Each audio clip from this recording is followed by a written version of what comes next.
morning to each and every one of you. It's indeed my pleasure to be a part of this Global VFX webinar series for 6 days, 6 sessions on 6 topics for 60 minutes each.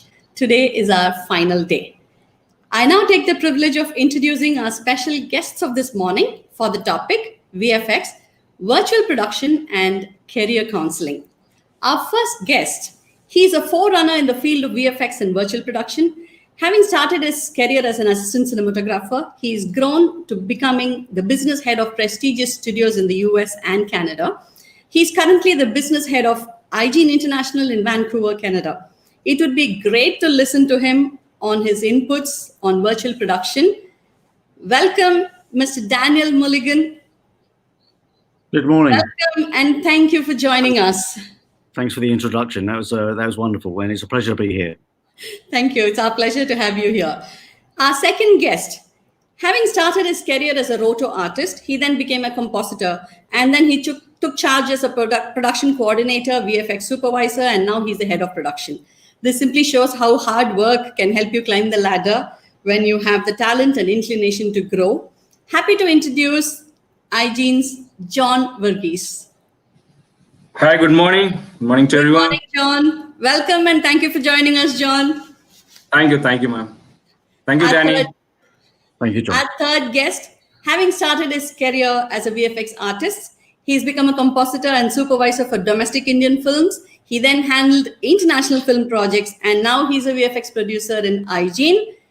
John and Gopal are actually 2 ideal examples of career growth prospects in this field. Happy to welcome Gopal KP. Hi, Gopal. Morning. Thanks for joining us. We're going to have a wonderful session. Daniel talking about virtual production and both of you guiding the students as a career and, the growth prospects and things like that. Before that, we would like to present a video. It's a YouTube video, and I think it'll be very educative for all the youngsters and students, aspiring students who are watching this show. So we'll have the video first, and then we'll come back so that they'll understand better as to what you're talking about. Sure. Can we have the video presentation, please? Visual effects have come a long way in the 124 years since we first set eyes on the motion picture. Today, the world's most talented VFX studios create films and TV shows that seamlessly blend the digital image with the analog, allowing artists to make their wildest dreams come to life on the big screen. The full maturation of the tools used by creators working on the cutting edge of the industry, like computer-generated worlds, real-time previewing of motion capture, cloud-based rendering, and hyper-realistic digital humans, has laid the groundwork for the media revolution we are about to experience as 360-degree virtual reality goes mainstream. This is a look at the near-term future of visual effects. In order to understand where we're headed, let's look at where we've come from. Many of today's premier VFX artists were hooked by iconic scenes like this one from Jurassic Park. Aha moments that opened their minds to the power of mixing computer-generated imagery with live-action footage. Today, nearly 25 years after Spielberg's T-Rex changed the game, every single film on the 50 highest-grossing movies of all time list relied heavily on visual effects, or was completely animated. But what might be even more telling is that 25 of them were released in the last 5 years. That's an indication of how reliant the big studios are on VFX and how much we, the public, love to see visual effects take us to worlds we otherwise couldn't visit. The king of VFX is director James Cameron. For both Avatar and Titanic, the 2 highest-grossing films of all time, Cameron pioneered a number of new techniques that heavily influenced the blockbuster movie industry, like a motion capture stage 6 times larger than any before, a way to preview shots in the virtual world in real time while motion capturing them on set, and a technique to enable full performance capture using small cameras right in front of the actors' faces to collect facial expressions and, importantly, eye movement. This allowed Zoe Saldana to breathe emotional life into her Neytiri character in a way that was compelling to the audience. Full performance capture is now the industry standard. But while it's become commonplace to bring characters like the Na'vi, Maz Kanata, Caesar, or the Hulk to life using facial capture technology, Using it, or any other CG technique, to make a believable, fully digital human is another story. We are getting closer to crossing the uncanny valley. While it's still cheaper to hire Tom Hanks than to recreate him digitally, we're a long way from the waxiness of the CG characters he brought to life in the Polar Express.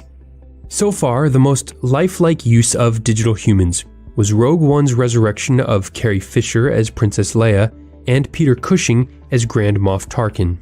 But Industrial Light and Magic had hours of reference footage of both actors, mapped the digital recreation of their faces onto full performances of other actors, and even found a life cast of Peter Cushing's face from a previous role. This was gold for us because it was Peter Cushing as he appeared at a certain time in his life. Neither Leia nor Tarkin's cameos were very long or involved much movement, and they still didn't quite look human. But this technology could be about to take another leap. Last week, Weta Digital finally began post-production on the 4 sequels to Avatar, which are slated for December 2020, 2021, 2024, and 2025 releases. And Cameron says he wants the films to set a new high bar. Quote, "What Joe Letteri and Weta Digital bring to these stories is impossible to quantify. Since we made Avatar, Weta continued to prove themselves as doing the best CG animation, the most human, the most alive, the most photorealistic effects in the world. And of course, that now means I can push them to take it even further." But what really needs this push isn't traditional films like Avatar, it's the newest form of entertainment, virtual reality. Because effects studios can make literally anything else look photorealistic, creating believable digital humans seems to be the last big hurdle to creating feature-length films for VR. Why do I say that? Well, visual effects are the most expensive part of filmmaking, and that expense is multiplied for live-action shots in VR, where VFX need to be applied to an entire 360-degree environment.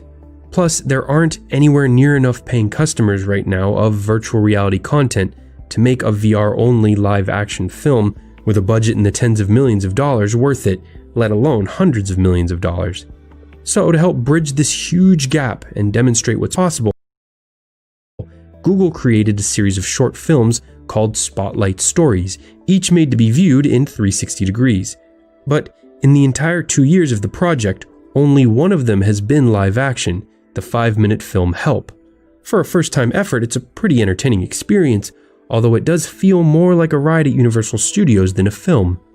As the first VR experience to use cinema-quality effects in a live-action setting, Help did break new ground and inspired the invention of some entirely new filmmaking techniques. Another challenge was the sheer amount of data that was created during the shoot using 4 RED cameras, each filming in 6K resolution. Factor in the data and rendering time of the monster and all the effects, and you begin to understand why the near-term future of effects-driven VR filmmaking will likely be entirely CG, without any actual real-world cameras. But whether it's VR, 3D, or just effects-heavy high-res 2D media, VFX houses need increasingly powerful machines to render their massive files. The solution is cloud computing.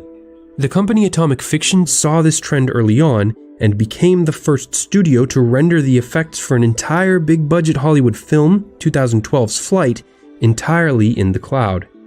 Since then, it's scaled up its operation to take on even bigger projects rendered entirely in the cloud, like the opening action-packed freeway battle scene in Deadpool, which required Atomic to create the entire surrounding city from scratch. It also did the effects-filled Star Trek Beyond. But I just kind of want to show you what rendering in the cloud actually looks like. So this is a scene from Star Trek Beyond here in Maya. I hit the Submit Job button. It uploads any files that it needs to into the cloud. It started 36 computers. They all just did the work that we wanted it to do. And this whole process in real life takes about 4 minutes. And here's our little marauder friend coming out of this spaceship. Compare that to the 12 hours it took to render each frame in the T-Rex Jeep chase scene in Jurassic Park. The progress we've made in 25 years is staggering. We're also seeing the effect this explosion in computing power is having on TV. The 2 most popular shows, Game of Thrones and The Walking Dead, both rely heavily on VFX. One innovation used by Game of Thrones to create the epic war scene in the Battle of the Bastards is the animation and artificial intelligence software Massive, first designed for Peter Jackson's Lord of the Rings trilogy. It showcases the potential impact AI could make on the future of VFX. But the most fundamental change in the near-term future of visual effects involves the most crucial element in the entire filmmaking process, the camera itself.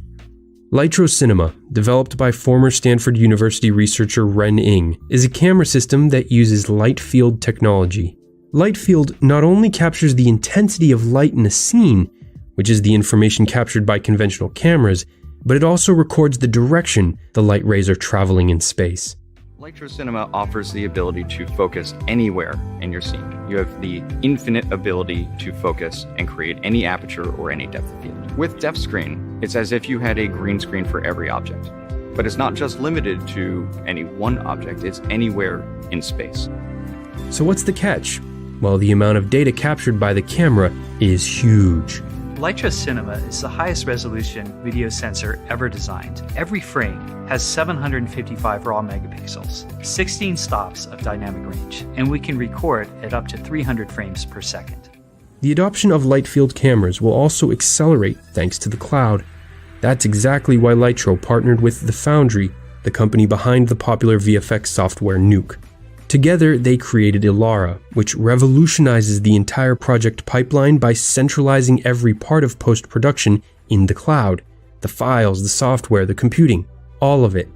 This allows editors to access and work on all aspects of a project in their web browser. So that's where we're headed. Massive amounts of visual effects applied to media captured without concern for green screens or much worry about lighting, created by completely mobile teams collaborating on projects in real time from all around the world. As the infrastructure of the internet and the speeds it can deliver catches up to the current power of our computers, more and more people will gain the ability to create and innovate, while also exploring and pushing the boundaries of virtual reality.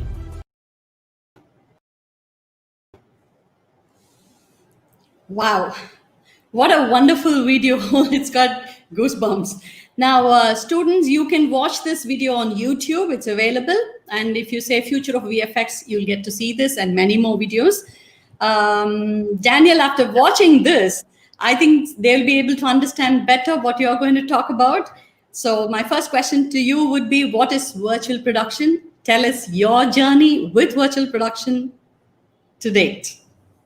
Well, virtual production is allowing the introduction of kind of sets being built virtually. So there's a little for people to go and find locations and those kind of things. They can be built in computers now and kind of delivered on the LED walls. It's kind of interesting watching the video there because I was involved in a few of those kind of shoots, and like the video said, Jupiter Ascending was did a very similar thing where there was kind of sort of live ability to stitch cameras together, like four cameras at 4K each. But the way it's kind of developing is the cloud is a very sort of slow system for kind of the delivery format. So it's live production is, as the video said, is right. It's a heavy data set. So you've got to have the backgrounds and the foregrounds all kind of computed and rendered and saved. It takes a while to get to use Unreal Engine to create your backgrounds and whatever else you want on your LED walls. And Litro was bought out by Google, so that's kind of gone away a little bit, but they were looking at kind of depth of field and other kind of factors. Mm-hmm. So it's interesting to see how kind of virtual production is going with the Mandalorian and current technology and other factors. It's going very well, but I think it's still got to sort of find its feet a little bit to some degree, just to figure out that can this really be the way forward for film production? You clearly can't beat filming in a real environment, but yeah, it's certainly happening. it just takes a lot of infrastructure and a lot of front end kind of understanding of how all your data sets are going to work and all your pictures are going to be rendered. And then once you've got all that kind of figured out, you're good to go. And then you've got to hire your LED walls and all that kind of thing. So it's like any new thing, like 3D was in 2008 and Avatar. It takes a bit of working out, but once you've got it right and you've got your streaming going pretty well, it's quite seamless. Okay. Now, how do you think virtual production is going to change the VFX industry and, in fact, even the production pipeline? Well, it's making a change to the data set for sure. You're getting a heavier data hit, and you're getting a lot of throughput that's needed to be looked after and dealt with. But it's giving a kind of almost an instant kind of feedback to how you're shooting as well. But it's proving a kind of an interesting kind of concept now, because the front end production and the way that it needs to work. What you're seeing is VFX now is becoming more of an on-set experience rather than a post-production DI post kind of experience. So there's a lot of, it's now becoming a very heavy front end delivery experience. And I'm not saying that's good or bad. It's just that if you're gonna sort of start shooting virtual sets, well, then you need your VFX team not in a post house, but probably more taking the on-set experience for sure. Okay, John, my question to you would Yes, be: ma'am. how do you think students who are aspiring to take this up as their future careers, how do they set their career path in VFX? Yes, absolutely. Actually,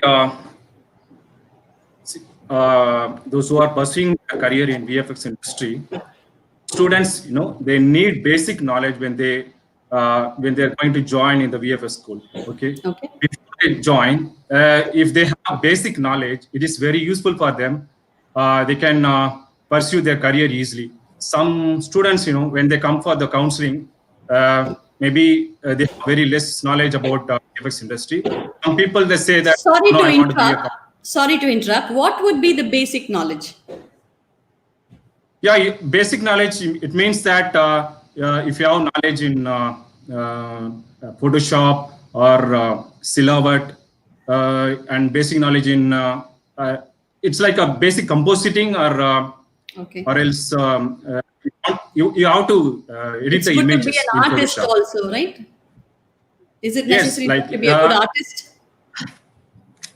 Yes, absolutely. Because if person want to pursue in career 3D animation, he must to know, he has to knowledge in drawing itself. Because hard knowledge is very much useful for the 3D animators.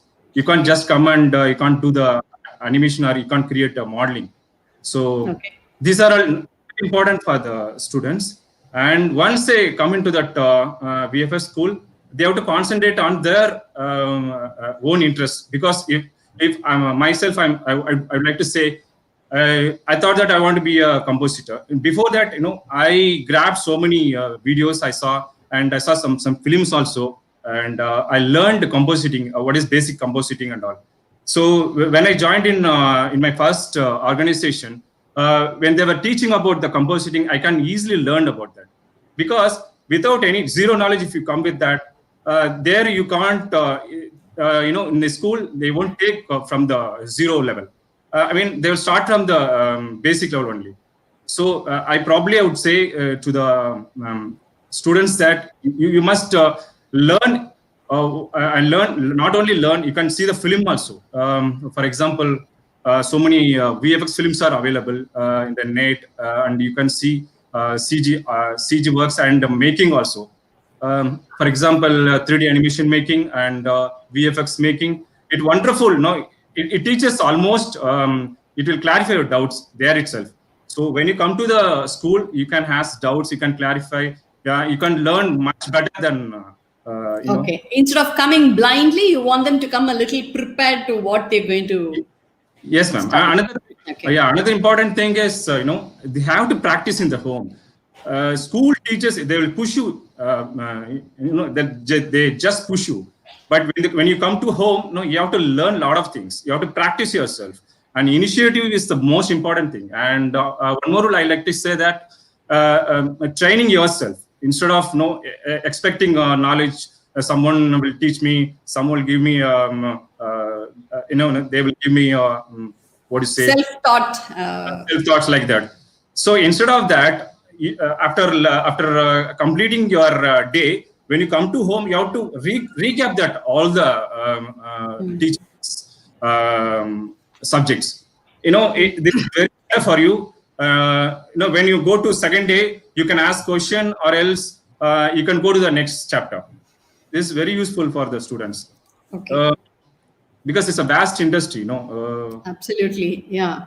Vast industry, and only thing is those who are brilliant in their subject, those people only studios will grab you. Okay. That's important.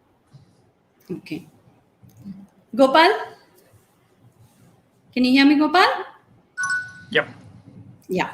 As John Yes, said, I can hear it's you. not, it can't be simple. I mean, like any other course, you just come to college and maybe you just work 9 to 5 or 10 to 5, you study something, go back and come to college next day. No, because this is a technology that keeps on evolving, in fact, maybe on a daily basis, to catch up with so much starting from scratch to learn what is update. So I think there's a lot of hard work that needs to be put in. I understand that from what John is saying.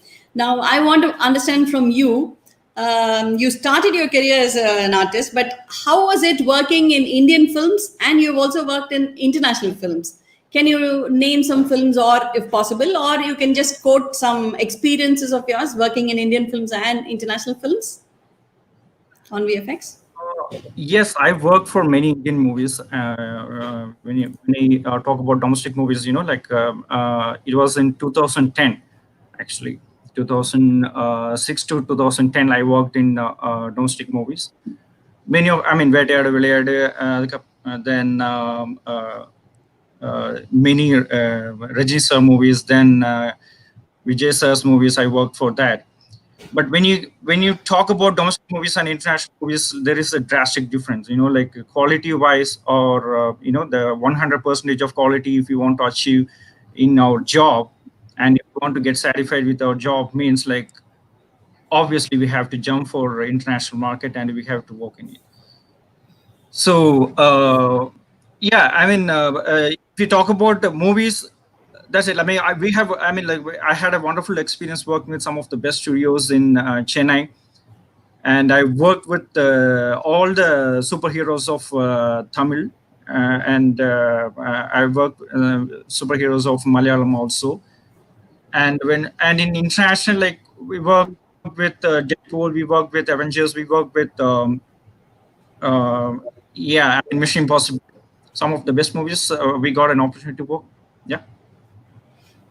Okay, so we have a long way to go to catch up as far as technology is concerned. Definitely, madam. Actually, coming back to, I just touched upon John's question. Actually, you asked how to set a career path in VFX. Okay, I would put a question in front of students. Why you want to choose a career path as VFX? Okay, instead of asking how, why you want to choose a career path in VFX? Because you want to work for a Marvel shows, you want to work for superhero shows, or you want to work for any FX-oriented movie, or you want to work with the updated technology, or you want to earn money. I mean, why? What is the reason? Why you choose the VFX as your career? Okay, the IT industry is completely jam-packed, or you want to jump with the visual effects. Why? Because why I'm putting this question in front of students, see, everyone will have a creative in their mind. I mean, like from our childhood itself, like somebody can able to easily draw a picture. Somebody can easily, do a magical stuff with the coloring. Someone like Daniel, like he is a color scientist. Then somebody can do a magical stuff with the color. Somebody can able to do a fantastic sculpting. Recently, we have celebrated our Ganesha Chaturthi. I probably believe like many of our Indians would have tried this Ganesha idol in their home. using with the clay or using with some other material. I mean, I actually saw somebody at home doing it with turmeric and maida. Exactly. I saw some children doing it. That's what, like, this creativity is there in every minds. Okay. Wonderful. Why you want to choose a VFX career? Okay, that is one of the question, like, you have to ask it in you first. Okay, because this VFX industry works with 100% passion and 100% dedication. Like Nasser said yesterday, like, responsibility is a key role in VFX department. Actually, when somebody is giving you a job and you have to complete that within that time limit, you have to sit and complete with 100% passion and 100% dedication. That's very important in this field. It's not like we want to come and we want to work for a Marvel or a superhero shows and we want to show also social media. That will not work. Okay. Absolutely. So, yeah, that's what, like, you have to identify your skill set, your inner skill set. You have to identify first. Okay, why I am relating all this inner skill set to VFX? There is a reason, because in VFX we have a lot of departments. Like we have modeling department, we have texturing and lighting department, we have FX department, we have like a hair and cloth department. So if somebody is very good at drawing, yes, we have a department called layout. We have a department for pre-production. So they can pursue their career in that. And somebody is very good at modeling, and somebody can able to take, like somebody can able to sculpt models. Okay. Yes, we have a wonderful department in modeling, and they can do magical stuffs in that. And somebody is very good at coloring, or somebody is good at photography. Like in students aspect, when I say somebody would be very good at photography, they can able to do a wonderful framing work. Okay. So those kind of students, like, what they can concentrate, I mean, they can do a compositing work. This compositing is completely, based on framing. Yeah, based on framing work, based on the magic which you are doing for a particular shot, like that. And in students, like, somebody would be really fashionable, like they will have real, wonderful hairstyle, wonderful in dressing sense. Yes, we have a separate department for those students. If somebody is very good or somebody is perfect, very perfect in their fashioning, we have a separate department called hair, cloth, or fur department. Okay, one of my friends, he worked in Ireland. Right now, he's working in Sony Image Works. Okay, he studied fashion technology here in Chennai. Once he finished that fashion technology, like in the initial stage, he didn't have any idea like where he wants to go or how he can groom his career.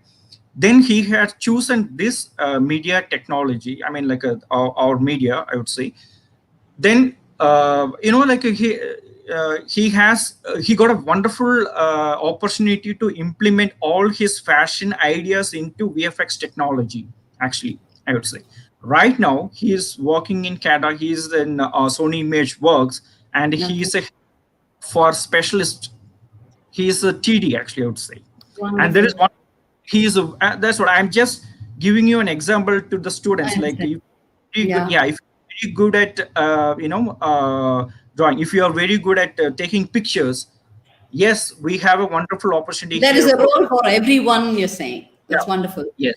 Daniel, coming back to you, having heard Gopal, are there enough, or is there enough potential in maybe US or Canada, or there is an ever-growing demand for these kind of creative people who can contribute in the different aspects of VFX or be it virtual production? The demand is going to keep increasing. Are there enough, or they'll source from every corner of the world? Well, Canada's already kind of well established with its VFX kind of infrastructure, so it's probably already well catered for in that sense. And there's a lot of work here, but there's a lot of people working here too. So it's it's kind of its own kind of eco bubble to some degree. But naturally, because of the the tax incentives and recent COVID kind of issues, then perhaps productions are moving more up this way for their own reasons, usually just to save money. And where can anyone shoot right now? So there's an element to that, and that means that Canada may grow or Vancouver may grow a little bit. Montreal's very popular. You've referenced Atomic Fiction. They're based in Montreal, and so they do a lot of work there. It's going to grow because perhaps there's just a grassroots need to see that grow, but it may just take a little while because everyone needs to understand there's a new way of working, and we all got to be safe and look after each other in that sense. So for sure, I think Vancouver has got the potential to grow and be it's a larger concern in time, but it's always about someone else's idea to do that and shoot here. So we've just had some recent couple of shoots here, but it's got its potential, and let's see. The VFX business is very big here because of the tax breaks. So let's see if we can grow any further. Okay, could you tell us about any particular or a few films that have released using virtual technology and your experience working in those films? Yeah, it's a good question. I was just writing my notes here. Sorry, I'm just looking at to what's going on. But it is quite good that your video kind of referenced Polar Express, because that was a very sort of almost an initial kind of introduction into this kind of way of working, where it was live action photography and then converted into animation. And then you've got today's world where you've got the Mandalorian and all that work that's going on, which is been worked through ILM, and it's been very well published and spoken about. So back in virtual imaging sort of gathering days, the kind of work I got involved in was doing virtual cinematography for a product called Steiner and the Wolf. And it's kind of interesting because when you've got an open world kind of environment where you've got all the ability to shoot in it, you don't have any lens disciplines. So how do you create your focal lengths? So that was one of the things that we discussed. But what lenses are we going to use? Because you can't just have everything just shot openly. You're either going to go tight or wide and kind of zoom in and out and those kind of factors. And then we did some quite nice stuff with the army, where we were replacing arms and legs virtually through virtual reality kind of eye sets, so they could sort of replace those limbs. That was quite an important bit of work we were doing. And then there was another job we did with a boat on HMS Victory, where we replaced all the crew virtually. So you went into the boat as a viewer, and you saw the original crew working and running the ropes and the cannons and that kind of thing. So from that, we've kind of gone from green screens, which have been around for ages, to that kind of work, virtual reality, to 3D, to kind of the Mandalorian, which is LED walls.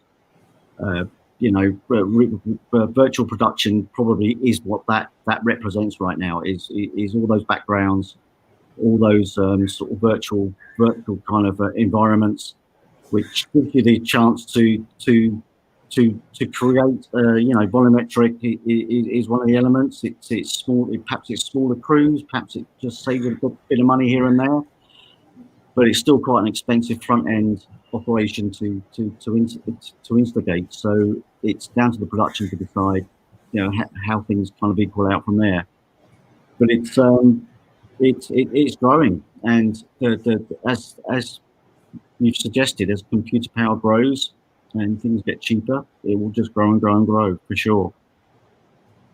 Yeah, but from what the film that we saw, the sample film of virtual production and VFX, we can see that it is so time consuming, and it is such a coordinated work, and a large or a huge team is required. So Daniel, what do you think? What is that one determination that one aspiring VFX artist needs to be a part of all this? Well, there's probably two answers there. You're probably fully aware of the DITs and then working on productions and driving the kind of the color and the LUTs on set and looking after that side of things. And VFX supervisors obviously have been around for a long time. I think you're going to get to a point where you've got kind of VFX technicians that need to be on set, because this is now becoming a very front end heavy operation where you have to prepare at, quite early in your production, because while you're shooting, instead of say traditionally you're shooting with 4 or 5 cameras and it's just regular photography, if you want to call it that, it's going to be virtual production, which means you've got all the backgrounds and you need a team of people to make sure that that's all managed and represented correctly, because LED walls can be a bit awkward to deal with their color, the way they bleed, and their RGB values kind of shift around a little bit. So there's a lot of front end work now, but the payoff is that if all that front end work gets created effectively, you've got less to do in the background afterwards. So so for a VFX artist looking at the front end, you need to look at Unity, you need to look at Unreal Engine, you need to look at Quixel, Megascans, and just kind of, there's a lot of tutorials out there. And if you can build virtual worlds in Unreal, which has just released a whole bunch of new tutorials, then you're going to be in a very powerful position to create a living from that, for sure. Yeah. John, Yes. do you think a student needs to be a generalist or a specialist in a particular way to have more career growth? He needs to know a little bit of everything, or is it enough if he specializes in one? That's what I mean. Yes, okay. It's a controversial question, That's why I'm asking you. Yeah. This debate is going on all over the world, Okay. And, talking about specialists, which is specialist good or generalist good. Okay. I would suggest some points, specialists typically are locked exclusively to VFX. And generalists, they have vast knowledge in all the softwares. Mm-hmm. Okay. And specialist versus generalist discussion is one that occurs a bit in our field of VFX. And yes, where the generalist opportunities have a very specific singular advantage over the specialist. Okay. And I would say in small studios, they have only 20 to 30 artists. Obviously, if they will prefer always generalist, because if you want to give roto work or prep and paint work, those people, generalist people, can take care of everything. Instead of I can recruit roto artists separately, prep and paint artists separately, and compositing artists separately. Instead of doing this, these generalist people can alone handle all over the field, all over the areas. He can deliver the shot alone. So generalists are more useful for the small studios. Whereas in large industry, large studios, they have separate areas for everything, separate department. Example, they will keep rotor department separately, prep and paint department separately. If it is 3D animation studio, they'll keep animators separately, modeling and previs separately. So those who want pursue their career in special areas, they have to prefer to join in large studios only. And preferably, if you want to pursue in a career in small studios, like a starting stage, if you're in a generalist, it's very useful for them. But it never works in the large industry. Yeah, because in hiring stage also, you might have seen the posting. Those who are hiring people, they'll specifically ask roto artists we needed, prep and paint artists we needed, 3D animators we needed, 3D artists we needed. They don't say that we need a generalist for the. Yeah, I understand. So I would say, and what my conclusion is, you decide before you.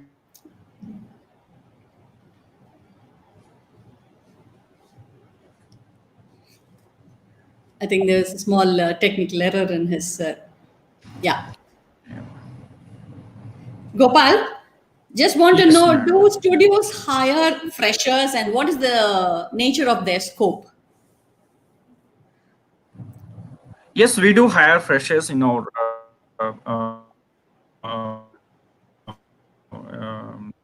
job actually. So basically, for there is a department called rotoscopic department in our pipeline. So we used to hire more freshers for rotoscopic department. The hierarchy goes something like this. Like once you are so specialized in the rotoscopic department, then he has to walk through with the paint department. That is the another one.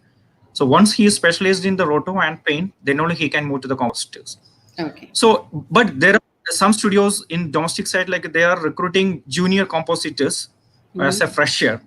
So something like as John rightly mentioned, there are some studios with a 20-member or 15-member team. So like if somebody is very good at grasping things and he can able to produce a very good shot, in those areas, like they are recruiting junior compositor and directly into their pipeline actually. But in international pipeline, generally we don't prefer as a fresher in compositor actually. So Okay. if he wants to be a compositor, he has to undergo with all this department. He has to start his career with the roto as a fresher or with experience or something like that. So once he is very good at roto, and then he has to go with the paint, then only he has to work on the composting side. So that's a pipeline. Okay. What do you think is the scope for VFX artists in other media-related works, Gopal? I mean, like you mean It other need not necessarily be films. It could be a short film or advertisement or like any other wing that is using VFX other than films. Yes, What yes, is yes. the future? I would say, I mean, VFX is not only using in film. Okay, like you know very well. I mean, like in VFX, like some IT departments are using VFX, banking sectors are using VFX. For many of the corporate presentation nowadays, like they are, recruiting more number of VFX artists. If you are very good at in-house, right? To promote that particular company or their product or whatever. Okay. Yes, yes. And if you look at like interactive simulation, that is one of the best one actually. Interactive simulation and visualization, something like I think 2 days back, yesterday, sir Y.S. Rajan sir mentioned this very clearly actually. Like a flight simulation or a different simulation or a oil and refinery area. Okay. These yeah, I mean these are the areas like nowadays VFX artists are very demandable. Like 777. Yesterday he mentioned this very clearly. If somebody wants to fly 8 hours or like 600 hours or something like for his flights. I mean, like as a pilot, he wants to practice in flight. Nowadays, we have a flight simulator, which is, I mean, it's an interactive simulator. So based on this interactive simulator, like this pilots can able to train in the particular area actually. So this is the department. And coming back to AR, VR, obviously everyone knows like AR, VR and MR technology is booming nowadays. So their VFX is highly needed, And if you want to go for architecture walkthroughs, if you just look at some of the best architecture walkthroughs in Middle East countries or somewhere, like in Middle East countries, like this architectural walkthroughs, especially for 3D guys, it is highly demand. Now, I mean, like it is for the past 10 years, it is going on very well. Still, maybe another 20 years or 50 years, I would say, there is no stopping in this. And gaming sector, obviously, like we all know, like how this gaming is booming nowadays, right? So gaming sectors also we need VFX artists. And there is one more, technology which is booming: building projections. Like if you want to LED projections or building projections. I mean, like for suppose, say for example, like if we're going to construct a building in some space, and if you want to look at like how the building should be before the construction, like how the building should be, we want to have a look at that augmented reality style or something like that. This building projection and the augmented reality is taking a key role in. So for that also, VFX is highly needed. You know, I mean, like I would say, like I understand. entertainment, media, and VFX Immense. have more and more futures in the coming days. Daniel, post this pandemic, I'm sure there's going to be a great demand for VFX and virtual reality. Considering that there's going to be a huge demand for all the Hollywood films and any European film or anything, do you think India will stand a good chance of getting a lot of outsourced work so that most of the artists here find a permanent kind of thing? Because, you know, there is a fear always whether this is a steadfast job or not. So even from that point of view, do you think it's going to do wonders for a country like India?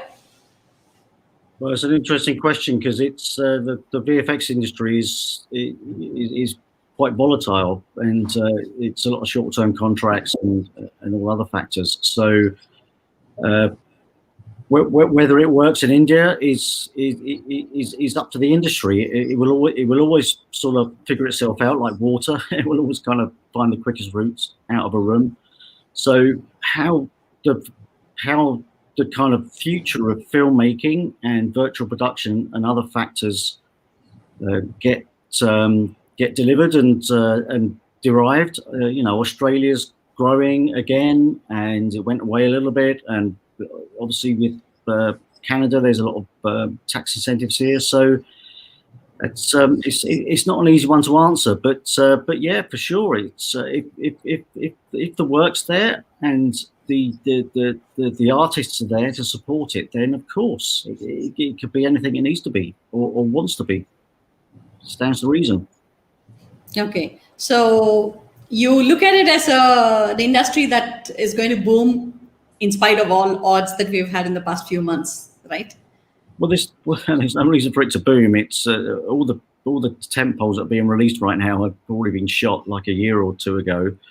They've just been sort of, you know, in standby mode, and the new stuff is taking a while to gather momentum because of COVID restrictions and other factors. So it just depends. But the reason virtual production has kind of exploded it's quite obvious. Is because it requires less people, and you can create your worlds or your environments in a virtual setting through a computer that just requires those people to be on set. You don't need to go to Nova Scotia or Australia or New Zealand to shoot all those scenes for real in the real location. You can create them virtually now. So that has to have an impact at some point, and it probably will. Yeah, it's going to be interesting and challenging, I guess. Well, it's all about shooting films and making nice pictures, and it's always hard. It's never been easy shooting films. It's always been a difficult process. It's always taken a lot of people, and a lot of collaborations. But maybe with virtual production, it's just going to take that to a different environment where we're in a position to perhaps have a slightly more control. I guess one argument would be you got a bit more control, perhaps. But weather cover, and it all starts raining and all that kind of thing. You can sit in a studio and just shoot all day, every day, for a couple of months, instead of having to kind of, you know, just disappear because the rain's gone bad or the weather's changed or the sun's, you know, not you know, pointing in the same direction as it. You know, not quite that, but it's not quite the same kind of look that you had the day before, and you suddenly got that kind of control over it. And I think that's where The Mandalorian has kind of pitched its pitch as such, and said, well, we can do this all day, every day. Yeah, we can make it sunny. We can make it sunny. We can make it rainy. We don't need. We don't need outdoors anymore. Yeah, shooting without break, as per plan, would definitely play a major role as far as cost is concerned also, because we have those kind of climatic changes in India also. Well, sure. And you know, I've filmed in South Africa and India many times, and it's hard sun and soft sun, and you've got slightly damp weather and slightly different kind of conditions. this all gets eroded, and it's an interesting concept, because then you're suddenly, like I say, you've got more control over your environment than you ever had. It's just a question of whether the productions are happy at this stage to pay for that, I guess. Yeah. John, how do you think iGene is different from others in training, as far as training is concerned? Yes, of course. First of all, iGene purpose is a motivating force, moving, guiding, and delivering the organization to a perceived goal. And usually iGene VFX school mentors are having more than 8+ years experience in the VFX field. They are not just like got the degree and they joined here. And VFX industry experts will offer insights on subjects like Silhouette, Maya, Nuke, etc. They have vast knowledge in roto, prep, and paint, as well as in matchmaking. And these mentors are guiding for the students when they come for the career counseling. Is a process that focuses on helping one understand one's own self. So when they come to there and they're asking what career you want to choose, whether you want to be a roto artist, whether you want to be a 3D animator, whether you want to be a prep and paint, match move artist, whatever maybe. So that they will guide accordingly. This subject skill, they will teach there itself, the counseling itself. So that is a very advantage for the students, those who are in all VFX school are doing this kind of work, but here it's totally different, And we have school students having great opportunity to interact with the production team, and they have clear perception from the production supervisors, and production team completely taking care of their quality level as well as clarity and understanding, so many things. At the end of the training, I know our iGene VFX school students will get internship training. That is more important, right? After completing your course, if you are brilliant in your subject, you have to get internship. So then only you come to know where you are standing. So internship. In fact, yeah. Yes, ma'am. Sorry. You go ahead. Okay. This internship will take 4 to 8 weeks, depending on the specialization course. Because if they are in roto, 4 weeks is enough. If they are in prep and paint, 8 weeks is enough. If they are in match move, so like that, 11 or 12 weeks according to their subjects. Okay. So this is differently. We are doing different way. So we are going there often, and we are giving guidance for them. So weekly ones or monthly ones, our people are going, and we are sharing our knowledge, international quality level, what a client is expecting. These kind of stuffs we are teaching to them. So this is helpful for them when they come to the production after completing the internship. Those who are brilliant in that subject, we are giving placement for them. So once he is coming to the production, he is automatically is understand everything. So he is automatically giving the output. Yeah, that is what I wanted to interrupt and say on behalf of iGene. In fact, it's not impossible to let them intern even in international studios. Yes. iGene can do that. I just realized that all 4 of us are representing iGene, and so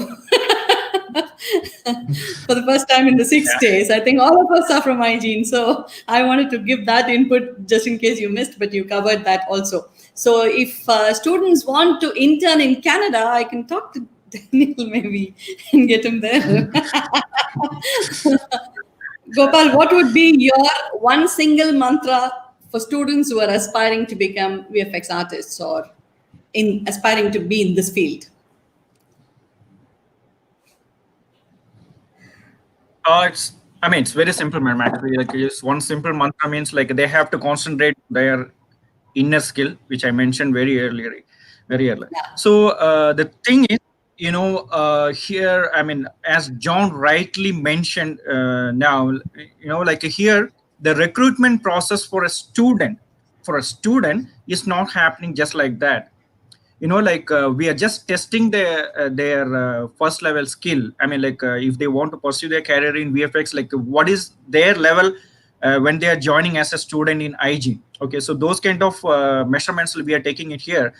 And once they are entering into iGene and they are getting all the training or all the coaching from our industry experts, I would say, instead of saying trainers, I would say industry experts. Okay, so they're getting all the training. The assessment what we are doing in iGene is something very different. Actually, it's just like that. They cannot get into production department. We have some stages, I would say, like some first level assessment, then proxy production, then production. So and for production also, like immediately they cannot work with, some big shows, so this I would say the the assessment of iGene is something very different.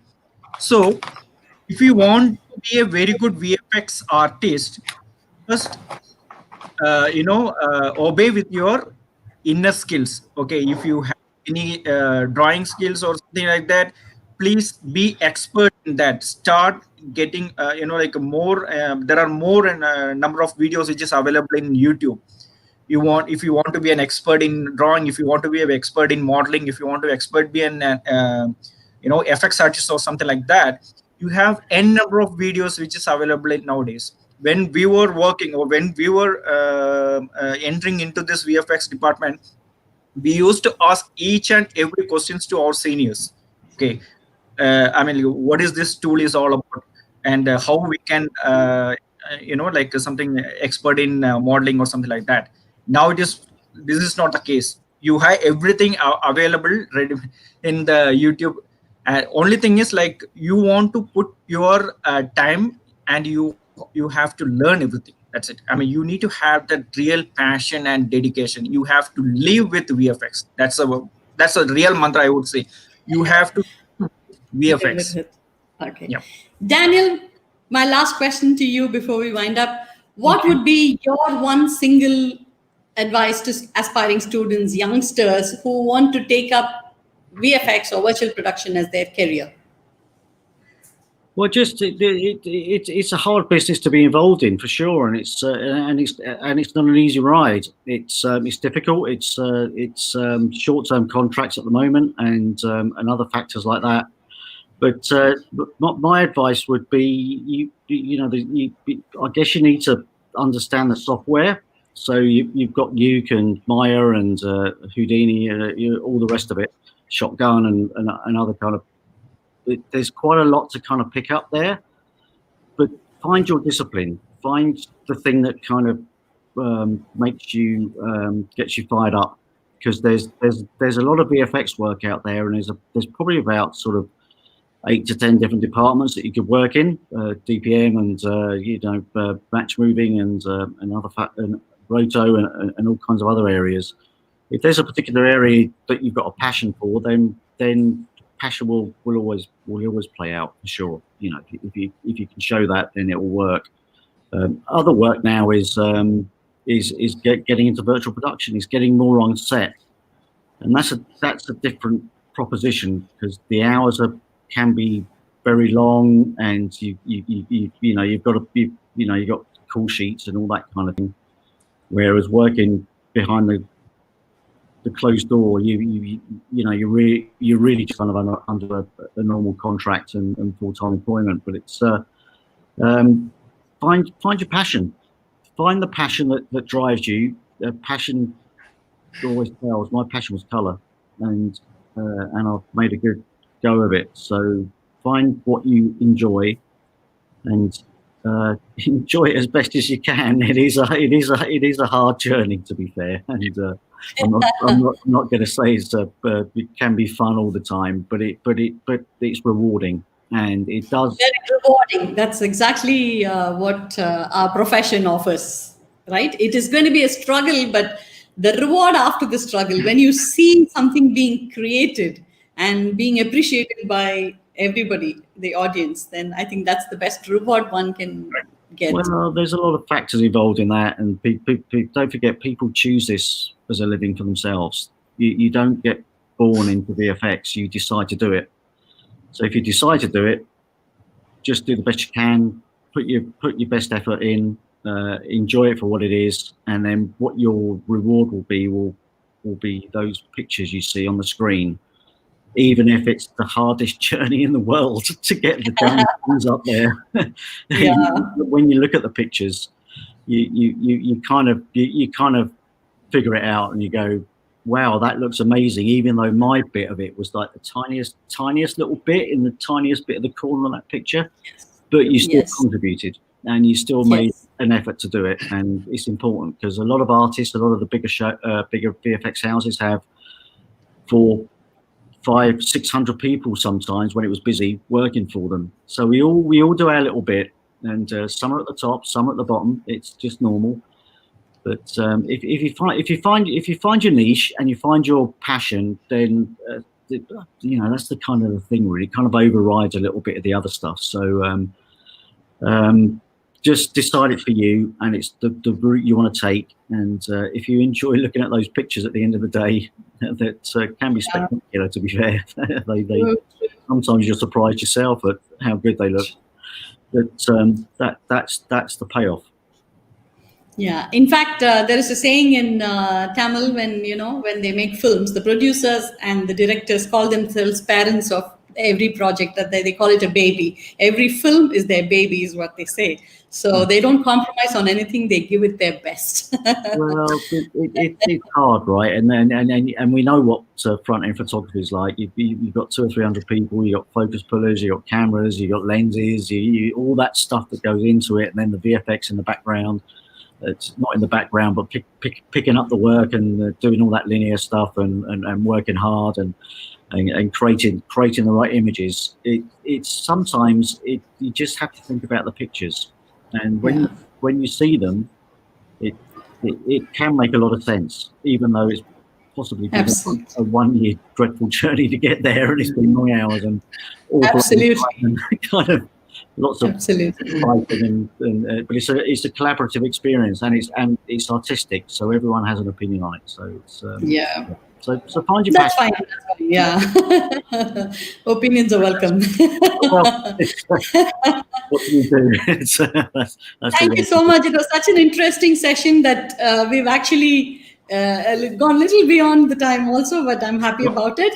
Thank you so much for joining us and sharing so many valuable inputs, technical and otherwise, and the career guidance counseling that you both have given, John and Gopal. And Daniel, thank you so much for joining us at an odd time, late night. Thank you so much. Here, I think it's about 10:30. And I want the students to feel free to post their questions to John or Gopal or even Daniel, so that any guidance that they want or any clarifications that they might need as far as in case they want to make a decision of whether to get an admission into this course or aspire a career in this field, you may feel free to post questions to John and Gopal and even Daniel. Thank you so much. And it was a wonderful webinar for the past 6 days. And so on behalf of Kumaraguru College of Liberal Arts and Science and iGene, now all of us representing iGene, I'd like to thank every one of you who watched all the shows. And for those of you who have missed 1 or 2 shows out of the 6, please watch them on YouTube or Facebook. The links are provided. Get clarified. All the best to all of you. All the best, students. All the best. Thank you, Danny. Thank you, Danny. Thank you. Thank you, Gopal. Thank you. Thank you, ma'am. Thank you. Thank you, John. Thank you, Gopal. Bye, Daniel.